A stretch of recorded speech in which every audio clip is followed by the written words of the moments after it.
जी,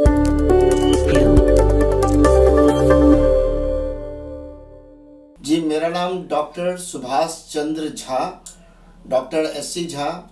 मैं पीएमसीएच में Patna medical college में कार्डियोथोरेसिक सर्जन हूँ। मेरा क्लिनिक तारामंडल के ठीक सामने कोतवाली थाना के बगल में चेस्ट क्लिनिक पटना के नाम से है। और हम लोग अपने प्रैक्टिस में देखते हैं कि आज का जो वातावरण है वो बहुत ही प्रदूषित है। चाहे आपका खाना हो, चाहे पानी हो, चाहे हवा हो, चाहे आपका राजनीतिक वातावरण, सामाजिक वातावरण, हम लोग का सोच, हम लोग का समझ, सब चीज़ प्रदूषित हो चुका है। ऐसे प्रदूषित वातावरण में सांस की बीमारी बहुत लाजमी है। और सांस की बीमारी ही नहीं बल्कि इस तनाव भरे युग में, इस भाग दौड़ के युग में तनाव जनित बीमारियां जैसे कि blood pressure, diabetes, thyroid, even cancer जैसी बीमारियों का बहुत तेज़ी से आगमन हो रहा है, बहुत तेज़ी से बढ़ रहा है। हमें ज़रूरत है ऐसे बीमारियों को रोकने की, ऐसे बीमारियों को प्रिवेंट करने की। हम देखते हैं कि आज हमारे पास बहुत मरीज़ सांस की बीमारी, सर्दी खांसी, बराबर सर्दी खांसी रहती है। अच्छे डॉक्टर से दिखाने के बावजूद भी यदि आप कफ सिरप और एंटीबायोटिक ले लेते हैं तो आपकी खांसी ठीक हो जाती है। टीवी पर अच्छे अच्छे प्रचार दिए जाते हैं जिससे कि आप खांसी की दवा लें और आपका खांसी अलविदा। लेकिन इसके कारण होता क्या है कि यदि आपको टीबी के कारण खांसी है, कारण जानना बहुत ज़रूरी होता है। यदि टीबी के कारण खांसी है तो आपको उस समय में कफ सिरप लेने से, एंटीबायोटिक लेने से खांसी तो ख़त्म हो जाएगी, कम हो जाएगी, लेकिन टीबी बढ़ते रहेगा। और अंत में हम लोग के पास ऐसे पड़ाव में आता है जब बीमारी काफ़ी बढ़ चुकी होती है। इसलिए हमेशा किसी भी बीमारी को जानने से पहले उसका डायग्नोसिस बहुत ज़रूरी है।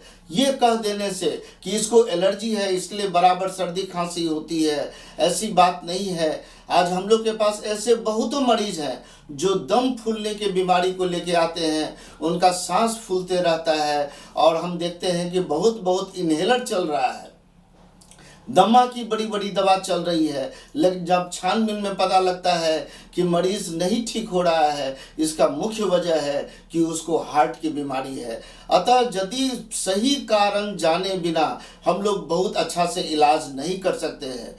कुछ मेरा सजेशन डॉक्टर लोगों के लिए भी है। आज डायबिटीज़ पूरे समाज में एकदम हम लोग का इंडिया कैपिटल है, राजधानी है। वायु प्रदूषण के मामले में पटना हम लोग के विश्व की राजधानी है। विश्व में इससे ज़्यादा प्रदूषण कहीं नहीं है। आज डायबिटीज़ को रोका जा सकता है। डायबिटीज़ कोई बीमारी नहीं है, यह मेटाबॉलिक डिसऑर्डर है। यदि हम अपने मरीज़ को कुछ समय दें कि क्या चीज़ करने से उनको डायबिटीज़ नहीं हो सकता है, तो आज 100 में 50 से ऊपर मरीज़ को डायबिटीज़ के दवा से रोका जा सकता है। आज हम लोग यदि खान पान को ये कर दें, जैसे मीठा चीज़ ना लें, जो हम लोग लो कैलोरी डाइट लें, जिसका ग्लाइसेमिक इंडेक्स कम हो, ऐसा दवा ऐसा खाना लें, घी तेल का व्यवहार कम करें, 4 से 5 किलोमीटर, 3 से 4 किलोमीटर जरूर टहलें, खासकर सुबह में नहीं, दिन में, धूप में। क्योंकि देखा गया है शहर में विटामिन डी के कमी के कारण बहुतों बीमारी हो रही है। लोग सुबह सुबह मॉर्निंग वॉक में निकल जाते हैं। पहले कहावत था early to bed and early to rise. आज हम लोग अर्ली टू बेड तो नहीं होते हैं, क्योंकि हम लोग 11 बजे 12 बजे तक व्हाट्सएप, सोशल मीडिया, फेसबुक करते रहते हैं। और सुबह हम लोग 4 बजे गांधी मैदान में टहलने के लिए निकल जाते हैं। यदि आपकी स्लीप पूरी नहीं होती है, आपकी नींद पूरी नहीं होती है, इसके कारण भी बहुत सारे बीमारी हो सकते हैं। बहुत मरीज आते हैं जिनको छाती में दर्द है, और जब हम प्रॉपर उसका इन्वेस्टिगेशन करते हैं, पूरा इतिहास लेते हैं उसका, तब पता लगता है कि इस बीमारी को नींद की कमी के कारण ये सब प्रॉब्लम हो रहा है। जितने भी मॉर्निंग स्कूल हैं वो सब मॉर्निंग स्कूल सुबह में जाते हैं। गार्जियन थक के आते हैं, रात के 11-12 बजे सोते हैं और 4 बजे 5 बजे उठ करके बच्चा को बस स्टैंड पर लेके चले जाते हैं, जहाँ पर कि तेजी से गाड़ी आती है और साथ में ठंडा का झोंका और धूल के वातावरण लेकर के आती है, जो कि हमें सर्दी खांसी जैसे बीमारियों में, सांस के बीमारियों को और प्रमोट करता है। हमको ज़रूरत है कि लोग को प्रिवेंशन पर जोर देने की। अभी हाल फिलहाल में मैंने एक किताब मार्केट में लिखी है, जो मार्केट में काफ़ी जोरों से चल रही है। उस किताब का नाम है हेल्थ अलर्ट।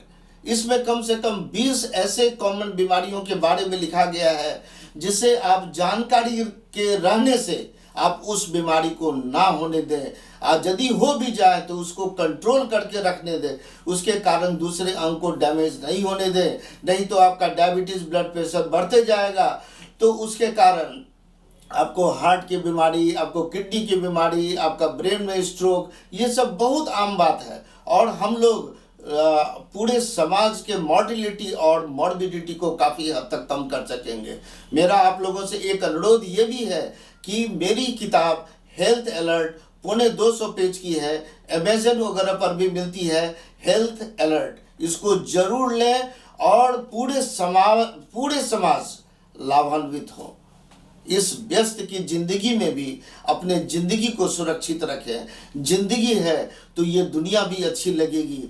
हम लोग एक सामाजिक प्राणी हैं, और मेरा पहला मकसद हेल्थ अलर्ट जैसे किताब से, या मेरा जो मैगजीन पेपर सब में जो निकलते रहता है हेल्थ अलर्ट पर टॉपिक सब, इसका कारण होता है समाज में लोगों की भलाई करना, लोगों को जागरूक करना। और इस मामले में मेडिशाला से हम सिर्फ इसलिए जुड़े हैं कि इनके माध्यम से हम अपने बिजी शेड्यूल में भी आपको सही समय दे सकें, ताकि आपको हम सही रास्ता दिखा सकें और आपको रोग मुक्त कर सकें।